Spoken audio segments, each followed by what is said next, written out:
చేశారు. ఏంటి అని అంటే నేను దాదాపు 120 టైమ్స్ సూర్య నమస్కారాలు చేస్తాను. It's the secret of my beauty అని ఆమె ఒక మ్యాగజైన్ లో ఇంటర్వ్యూ ఇచ్చారు అనమాట. సో దాన్ని తీసుకొచ్చి పిల్లలు చేయించారు. మరి చూడండి, ఆమె కాజల్ అగర్వాల్ గారు చెప్పారు ఆమె బ్యూటీ సీక్రెట్ ఇదేనంట. ఏంటంటే 120 టైమ్స్ సూర్య నమస్కారాలు చేస్తాను. ఫస్ట్ సూర్య నమస్కారం అంటే నేను చెప్పమంటారని చెప్పి సో వాళ్ళకి చేయించి చూపించిన తర్వాత నెక్స్ట్ డే నేను గమనిస్తే నేను అక్కడికి రాకనే దాదాపు గర్ల్స్ స్టూడెంట్స్ అందరూ ఒక పక్కన కూర్చొని సూర్య నమస్కారాలు చేశారు. So this is not external motivation. నేను చేసినట్టు మీరు చేయాలని అవసరం లేదంటే ఏదో ఒక విధంగా పిల్లలతో ఈ ఆసనాలు చేయించడానికి మోటివేషన్ చేయాల్సినటువంటి అవసరం ఎంతైనా ఉంది. So this is the importance of Surya నమస్కారాలు. సూర్య నమస్కారాలు చేయించడానికి మనకు గ్రౌండ్ అవసరం లేదు. సూర్య నమస్కారాలు చేయించడానికి మనకు మరి చాలా కష్టం కూడా ఏమీ కాదు. కాబట్టి మూడవ భాగంగా ఆసనాలు చేయించేటప్పుడు మనం ఉపయోగించాల్సినటువంటిది ఏంటంటే మన స్టెప్ ఏంటి అంటే సూర్య నమస్కారాలు. సూర్య నమస్కారాలు అయిన తర్వాత నాలుగవదిగా ఆసనాలు. సో ఈ ఆసనాలు వేసేటప్పుడు మనం కంపల్సరీ మీకు ఏవేవైతే చెప్పానో ఆ విషయాలు గుర్తు పెట్టుకొని ఉండండి. మనం మ్యాట్ చెక్ చేయాలి, డ్రెస్సెస్ చెక్ చేయాలి, వాళ్ళ ఫుడ్ హ్యాబిట్స్ చెక్ చేయాలి, లేదా వార్మింగ్ అప్ చేశారా లేదా అనేటువంటిది చెక్ చేయాలి. ఒకవేళ వార్మింగ్ అప్ చేయకపోతే చిన్న చిన్న వార్మప్ ఎక్సర్సైజ్ చేయించి వాళ్ళతో కంపల్సరీ సూర్య నమస్కారాలు చేయించండి. సూర్య నమస్కారాలు చాలా బాగా వార్మింగ్ అప్ వాళ్ళకి ఇస్తాయి, చెమటలు పట్టిపోతాయి. సో అప్పుడు వాళ్ళు ఆసనాలు వేయచ్చు. ఇక్కడ ఈ ఆసనాలు వేయించేటువంటి మీకు ఒక చిన్న సలహా ఇస్తున్నానండి. ఆసనాలు వేయించేటువంటి వారు మయూరాసనం అని ఒక ఆసనం ఉంది. మయూరాసనం ఏంటి అని అంటే మన యొక్క రెండు మోచేతులు మరి కటి వలయానికి దగ్గరగా ఉంచి తల కాళ్ళు రెండింటికి బ్యాలెన్స్ చేసి ఒక త్రాసు లాగా మరి చేసేటువంటి ఆసనమే మయూరాసన, లేదా పద్మాసనంలో ఆసనం చేస్తే అది పద్మ మయూరాసన అని అంటారు. ఈ మయూరాసన పద్మ మయూరాసన పొరపాటు కూడా గర్ల్స్ తో చేయించద్దండి. ఎందుకు చేయించకూడదు అని అంటే ఈ మయూరాసనం చేయించేటప్పుడు మోచేతుల్ని ఈ నడుము దగ్గర వాళ్ళు సపోర్ట్ తీసుకుంటారు. మన అందరం అనాటమీ చదివామండి. అనాటమీలో మనకు తెలిసేది ఏంటంటే ఈ పర్టికులర్ ఏరియాలో గర్ల్స్ కి ఓవరీస్ ఉంటాయి, అంటే అండాశయాలు ఉంటాయి. వాళ్ళకి ఎప్పుడైతే దాని మీద ప్రెషర్ పడుతుందో అప్పుడు భవిష్యత్తులో వాళ్ళకి పిల్లలు పుట్టకపోయే అవకాశాలు కూడా ఉన్నాయి. మనం చేసేటువంటి పొరపాటు వల్ల వాళ్ళ భవిష్యత్తు నాశనం చేసినటువంటి వారు అవుతాం. సో దయచేసి ఆసనాలు వేయించేటువంటి వారు గర్ల్స్ కి మయూరాసన తర్వాత ఈ పద్మ మయూరాసన వేయించద్దండి. ఇది నిషేధము. మరి అది పుస్తకాల్లో కూడా లేదు, కానీ తెలుసుకున్నటువంటి విషయం నేను మీకు చెప్తున్నాను. నెక్స్ట్ రెండవ విషయం ఏంటి అని అంటే సార్ ఇప్పుడు మయూరాసనం చెప్పాను కదా సార్, ప్లీజ్ నేను చెప్తానండి. ఎవరండి ప్రశ్న వేసింది? Sir thank you. ఇప్పుడు మయూరాసనం మనం ఏ విధంగా చేసామో పద్మాసనంలో కూర్చొని చేసేటువంటి ఆసనాన్ని పద్మ మయూరాసనం అని అంటారు సార్. సో అక్కడ కూడా మన మోచేతులు ఏవైతే ఉన్నాయో అవి ఆ ఓవరీస్ మీద, అంటే గర్ల్స్ స్టూడెంట్స్ మాత్రమే వాటి మీద ఎక్కువగా సార్ సార్ ఒక విషయం దయచేసి మీరు ఏ పేరైతే ఉందో ఆ నేమ్ ని నోట్ చేసుకోండి. మీరు నెట్ లో పెడితే మీకు థౌసండ్స్ ఆఫ్ ఇవి వస్తాయి. ఓకే, సో దయచేసి ఎవరు కూడా కంగారు పడద్దని, టెన్షన్ పెట్టుకోవద్దండి. ఓకే, నెక్స్ట్ ఇక్కడ గమనిస్తే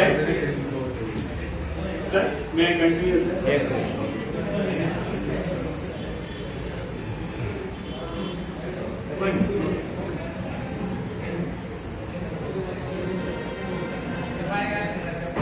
సార్ సార్ సార్ కానీ సార్ ఎవరు సార్ అక్కడ? సార్ కూర్చోండి సార్, సార్ మీరు కంటిన్యూ చేయండి. ఇక్కడ రెండవ వెరీ వెరీ ఇంపార్టెంట్ విషయం ఏంటంటే ఎవరికైతే నడుము నొప్పి ఉందో, నడుము నొప్పి ఉన్న వాళ్ళు ముందు వంగి చేసేటువంటి ఆసనాలు చేయకూడదండి. నడుము నొప్పి ఉన్నటువంటి వాళ్ళు ముందు వంగి చేసేటువంటి ఆసనాలు చేయకూడదు. ఓకేనా? అలా కాకుండా రే 100 మంది అంటే 100 మంది రే ముందు వంగని రా అని కనుక చేర్చామనుకోండి, వాడి దరిద్రం కొద్ది వాడికి నడుము నొప్పి కనుక ఉంటే అది చాలా సివియర్ అయిపోతుంది. సో నడుము నొప్పి ఉన్నటువంటి వాళ్ళు ముందు వంగి చేసేటువంటి ఆసనాలు చేయకండి. నెక్స్ట్ ఆసనాలు చేస్తుంటే మన స్టాఫ్ మెంబర్స్ కూడా వచ్చి కూర్చుంటారండి. కొద్దిమంది ఇంట్రెస్ట్ ఉన్నటువంటి వాళ్ళు మన స్టాఫ్ మెంబర్స్ కూడా వచ్చి ఆసనాలు చేయడానికి కూర్చుంటారు. సో అలాంటి వాళ్ళు మరి వాళ్ళకు కూడా మనం చెప్పాలి, నడుము నొప్పి కనుక ఉంటే మీరు ముందుకు వంగి చేసేటువంటి ఆసనాలు చేయకండి అని. నెక్స్ట్ రెండవది ముఖ్యమైన మూడవ విషయం ఏంటంటే మెడ నొప్పి ఉన్నటువంటి వాళ్ళు, లేదా సర్వైకల్ స్పాండిలైటిస్ ఉన్నటువంటి వాళ్ళు, లేదా హెర్నియాతో బాధపడేటువంటి వాళ్ళు, లేదా రెండు సమస్యలతో బాధపడేటువంటి వాళ్ళు పొరపాటుగా వెనక్కి వంగి చేసేటువంటి ఆసనాలు చేయకూడదు. వెనక్కి వంగి చేసేటువంటి ఆసనాలు చేయకూడదు. సో ఆ విధంగా చేసినట్లయితే వారికి సివియర్ ప్రాబ్లమ్స్ అయ్యేటువంటి అవకాశం ఉంటుంది. ఇవన్నీ ఎగ్జామ్షన్స్ అండి, ఎగ్జామ్షన్స్. ఏ పుస్తకంలో కూడా అంటే మనకి ఇచ్చేటువంటి పుస్తకాలు అలాంటివి నోట్ చేయరు. బట్ రెస్పాన్సిబిలిటీ మనమే తీసుకోవాలి కాబట్టి మనము ఈ విషయాలు గ్రహించాల్సినటువంటి వారమై ఉన్నాం. నెక్స్ట్, సో ఇక్కడ మరొక ముఖ్యమైనటువంటి విషయం ఏంటి అని అంటే ఎవరికైతే కన్ను, ముక్కు, నోరు లేదా గొంతుకు సంబంధించిన, ఛాతీకి సంబంధించినటువంటి ప్రాబ్లమ్స్ ఉంటాయో వాళ్ళు సర్వాంగాసనం వేయకూడదండి. వాళ్ళు సర్వాంగాసనము వేయకూడదు, గుర్తు పెట్టుకోండి. ఓకే, అదేవిధంగా హార్ట్, హై బీపీ ఉన్నటువంటి వాళ్ళు ఎవరైనా సరే, ఆసనాలు నిదానంగా చేయాలి. మామూలు వాళ్ళు కూడా ఆసనం ఎప్పుడు కూడా నిదానంగా చేయాలి. ఒక ఆసన పోజ్ లోకి వెళ్ళడానికి 4 కౌంట్స్ లో వెళ్ళాలి. ఆ పోజ్ నుంచి తిరిగి యథాస్థితికి రావడానికి కూడా 4 కౌంట్స్ మనము వినియోగించాలి. This is very very important. Next, దాని తర్వాత మీరు గమనించాల్సినటువంటి విషయం ఏంటి అని అంటే ఇక్కడ యోగాసనాలు వేసేటప్పుడు పిల్లలకు గ్రేస్ తో ఆసనాలు వేయడం నేర్పించాలండి. Grace, there should be grace. అలా గ్రేస్ లేకుండా పిల్లలు ఎంత కష్టమైన ఆసనాలు వేసినప్పటికీ కూడా మార్కులు తక్కువగా పడతాయి. కాబట్టి మనం ఏంటంటే మరి గ్రేస్ అంటే ఏంటి అని అంటే మనం క్యాలసినిక్ ఎక్సర్సైజ్ చేస్తుంటాం, ఇలా ఇలా ఇలా ఇలా క్యాలసినిక్ ఎక్సర్సైజ్. బట్ వేరే యోగా దగ్గరకు వచ్చేసరికి మన చేతులు రైజ్ చేయండి అని అంటే దయచేసి గమనించండి. ఫస్ట్ క్యాలసినిక్ ఎక్సర్సైజెస్ లో మనం ఏంటంటే సైడ్ వర్డ్ రైజ్ చూపిస్తాం. సో ఇలా రైజ్ చేస్తాం. అదే యోగా దగ్గరకు వచ్చేసరికి హ్యాండ్ సైడ్ వర్డ్ రైజ్ అంటే విత్ గ్రేస్ మనము రైజ్ చేయాలి. తర్వాత ఇలా గమనించారా మీరు? So that's a difference. ఈ క్యాలసినిక్ ఎక్సర్సైజెస్ కి యోగా ఎక్సర్సైజెస్ కి మధ్య ఉన్నటువంటి తేడా గ్రేస్ అండి. నెక్స్ట్, మనం పిల్లల్ని SGF school games federation of India వారి కాంపిటీషన్స్ తీసుకెళ్తాం, లేదా ఏదైనా అసోసియేషన్ గేమ్స్ తీసుకెళ్తాం. అక్కడ జడ్జెస్ మీలా కూర్చొని ఉంటారు. వాళ్ళకి కాళ్ళు డైరెక్ట్ కనిపించేలా పెట్టకూడదు. సో మరి ఎలా ఉంచాలి అని అంటే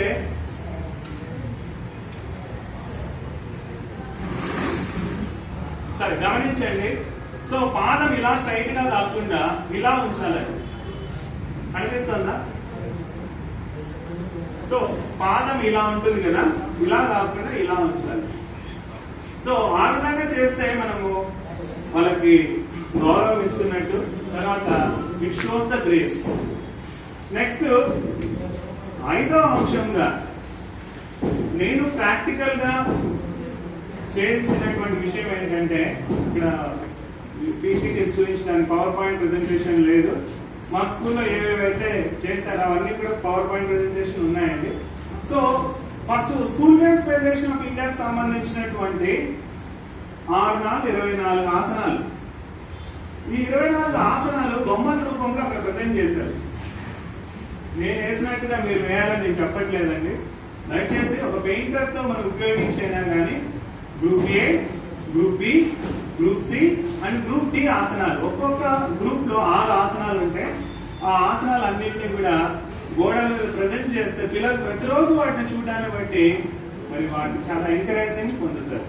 గ్రూప్ ఏలో చాలా సులభమైన ఆసనాలు ఉంటాయి, గ్రూప్ బి లో కొంచెం క్లిష్టం, గ్రూప్ సి లో చాలా కష్టతరంగా ఉంటాయి, గ్రూప్ డి లో ఉన్నటువంటి వాడు చేస్తాడంటే అల్టిమేట్.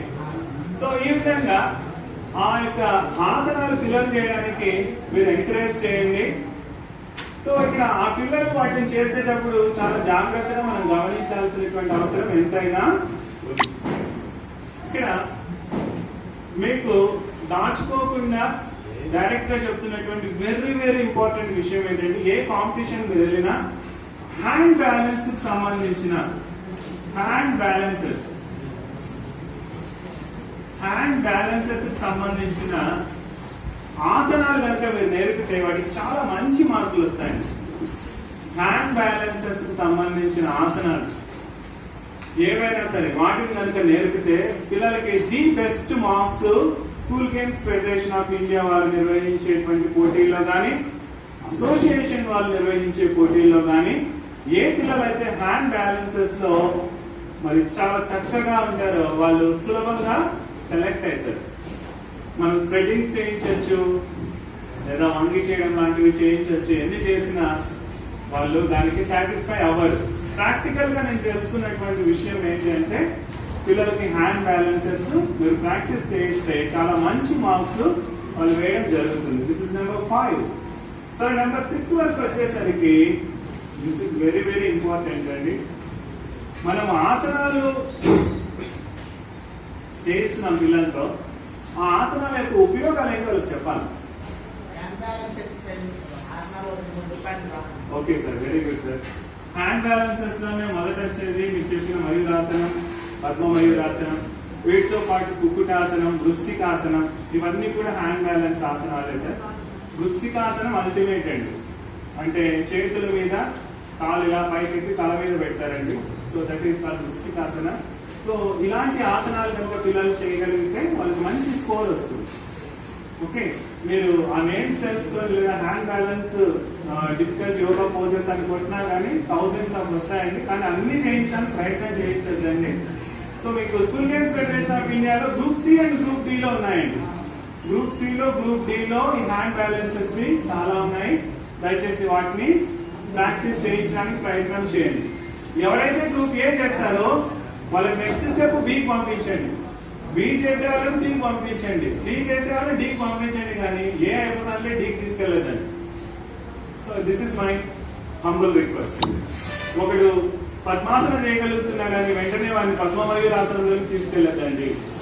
యోగాసనాలు ఏవి కూడా ఒక చిటికలో వచ్చేటువంటివి కాదు. కొంతమంది మనకు చెప్తున్న sprinters are born rather than made.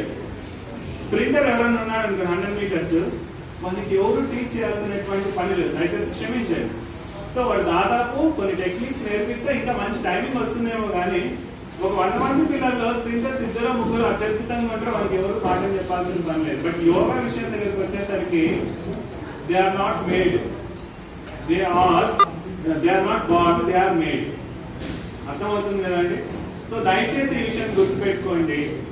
నిరంతర సాధన తర్వాత చేయాలనేటువంటి పట్టుదల, సాధించాలనేటువంటి తపన మాత్రమే యోగాలో ఉన్నతమైనటువంటి స్థితికి తీసుకెళ్తుంది. కాకపోతే కొంతమంది ఉంటారండి బాగా ఫ్రీగా స్ట్రెచ్ అయ్యేటువంటి వాళ్ళు ఉంటారు. కొద్దిమంది బాగా బ్యాలెన్స్ చేయడానికి ప్రిపేర్ అయినటువంటి వాళ్ళు ఉంటారు. కానీ వాళ్ళకు కూడా అది పుట్టుకతో వచ్చింది. వాళ్ళు ఏదో ఒక కారణాన్ని బట్టి వాళ్ళకి అబ్బి ఉండవచ్చు. సో ఇక్కడ ఈ విషయాన్ని మీరు 6వ అంశంగా గుర్తు పెట్టుకోవాలండి. నెక్స్ట్ లాస్ట్ అండ్ ఫైనల్ ఇక్కడ ఈ విషయానికి వచ్చేసరికి ఆసనాలకు సంబంధించి యోగాసనాలు మనం పిల్లలతో చేయిస్తున్నాం. ఈ చేయించేటువంటి క్రమంలో దయచేసి ఎవరు కూడా పిల్లల్ని ముట్టుకోవద్దు. Okay, this is my humble request. You should never touch the student. వాడు ఏదో పొరపాటు చేస్తున్నాడంటే వాళ్ళలో గర్ల్స్ ఎవరైనా యాక్టివ్ ఉంటే గర్ల్స్ స్టూడెంట్ ని టచ్ చేయమని చెప్పి నేర్పించమని చెప్పాలా. బాయ్స్ ఎవరైనా టచ్ చేస్తుంటే బాయ్స్ నేర్పించమని చెప్పాలి. వాడిని కూడా మంచి వాడిని సెలెక్ట్ చేసి వాని యొక్క ఉన్నతిని కోరుకునేటువంటి వాడిని మనం పెట్టాలా, ఆ అమ్మాయిని పెట్టాలి. అంతేగాని మనం వెళ్ళి ఒక 7th క్లాస్ చదివినటువంటి అమ్మాయికో లేదా అబ్బాయికో పట్టుకొని చేయించడం లాంటివి చేయకూడదు. ఒకవేళ ఏంటి సటన్ రూల్ ఏమన్నా ఉందా, జియో ఏమన్నా ఉందా అంటే అది మీ ఇష్టం. కాకపోతే మనకు మంచి పేరు రావాలి, ఎలాంటి మరి ఎవరు మనల్ని పాయింట్అవుట్ చేయకూడదు అన్నటువంటి వాళ్ళు ఖచ్చితంగా we should never touch the student. Okay అండి.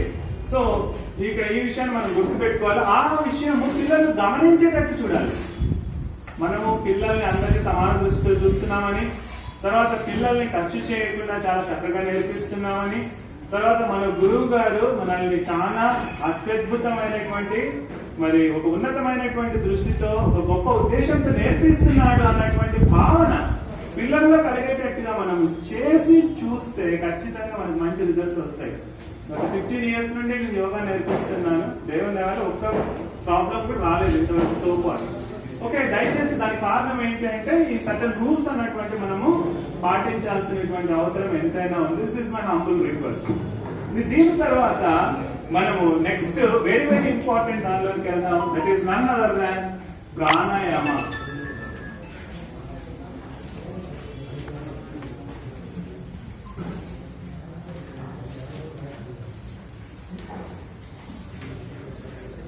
సో ఇక్కడ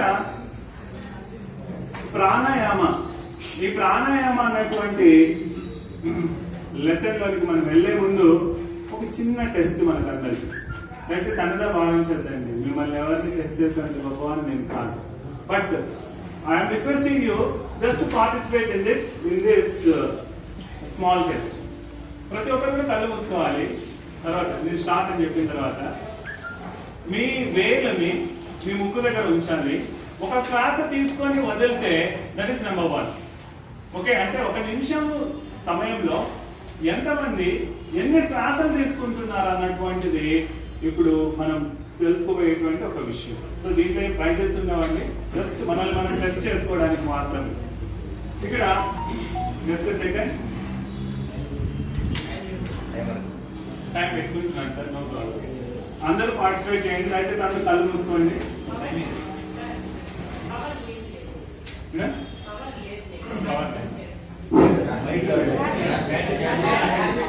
ఓకే ఓకే సరే,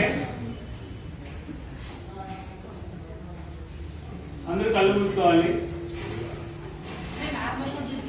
అవునవును, ఎవరు కూడా దయచేసి బ్రీత్ హోల్డ్ చేయొద్దండి సార్. అది కాదు సార్, అన్ని సార్ ఇలా మామూలు బ్రీత్. మీరు మామూలుగా ఎట్లున్నారు అట్లే ఉండండి, నిటారుగా కూర్చోండి. ఎన్నిసార్లు గాలి తీసుకున్నారో ఎన్నిసార్లు వదులుతున్నారు అన్నటువంటిది చిన్న టెస్ట్ అంతే.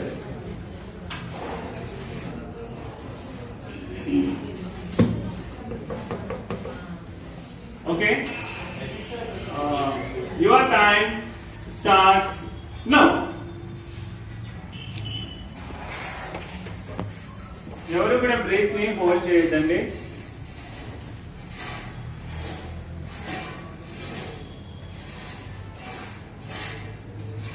ఒకసారి పీల్చి వదిలితే 1 minute.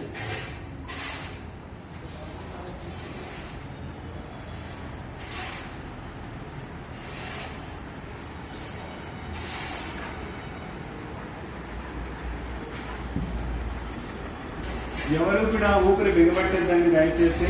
నార్మల్ గా మీరు ఉన్నప్పుడు ఏ విధంగా గాలి తీసుకొని వదులుతారో అదే విధంగా టెస్ట్ చేయవచ్చు.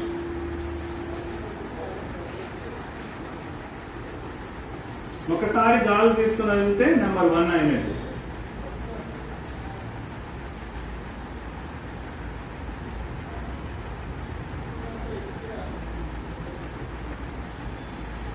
స్టాప్.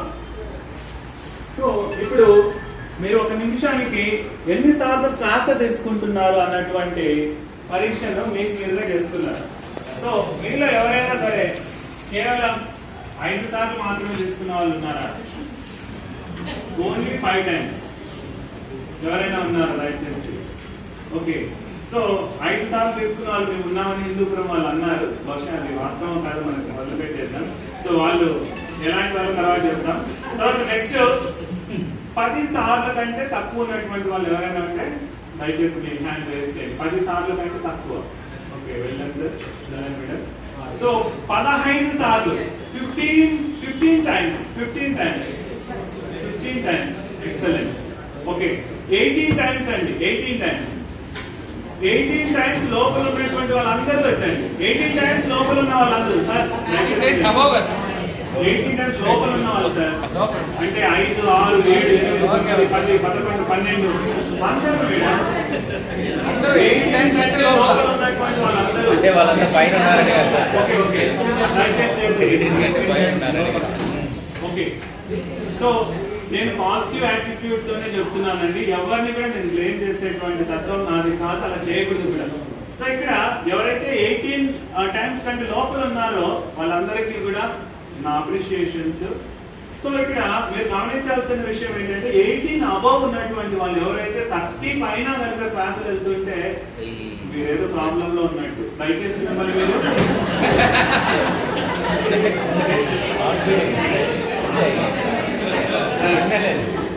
సార్ పుస్తకంలో ఉన్నదే నేను చెప్తున్నాను సార్. నాకు నిన్న నేనేం చెప్పట్లేదు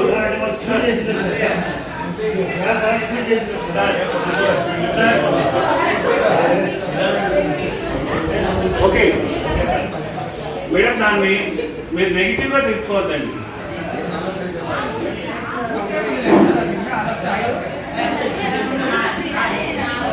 అది హెల్త్ అలర్ట్ కావచ్చు కదా. ఒకవేళ అలాంటివి ఏవైనా ఉంటే ఒకసారి డాక్టర్ని కలవచ్చు, లేదా ఇంకొకసారి టెస్ట్ చేయించుకోవచ్చు, ఇంకొకసారి టెస్ట్ చేయొచ్చు, లేదా ఎక్సర్సైజ్ ఎక్కువగా పెంచొచ్చు, లేదా ప్రాణాయామం మీద ఫోకస్ చేయొచ్చు. మన లెసన్ ఏంటి? ప్రాణాయామం. దాని యొక్క ప్రాధాన్యత తెలపడానికి మాత్రం ఇది ఉపయోగించాలని టైం పాస్ చేయడానికి అయితే కాదండి. సో ఇక్కడ మీరు గమనించాల్సిన విషయం ఏంటి అంటే ఒక తాబేలు కేవలం 5 నుంచి 6 సార్లు మాత్రమే శ్వాస తీసుకుంటుందంటే 200 సంవత్సరాలు బతుకుతుందండి. ఓకే, ఒక నిమిషానికి 5 నుండి 6 సార్లు శ్వాస తీసుకునేటువంటి తాబేలు దాదాపు 200 సంవత్సరాల పైన బ్రతుకుతుంది. ఒక మానవుడు 15 నుంచి 18 శ్వాసలు తీసుకునేటువంటి మానవుడు నిమిషానికి దాదాపు 100 సంవత్సరాలు బ్రతుకుతాడు యాజ్ పర్ యోగా.